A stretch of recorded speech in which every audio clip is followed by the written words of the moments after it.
Hi అండి. సేమియా పాయసాన్ని ఇలా సింపుల్‌గా ట్రై చేయండి. ఈవినింగ్ వరకు కూడా చిక్కబడకుండా ఉంటుందండి.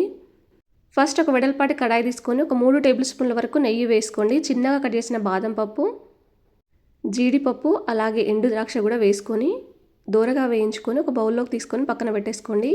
అదే కడాయిలో మరికొద్దిగా నెయ్యి వేసుకొని ఒక కప్పు వరకు సేమియా తీసుకొని గ్యాస్ అనే సిమ్‌లో పెట్టేసుకొని వేయించుకోండి. కొంచెం కలర్ మారాలండి మనకు.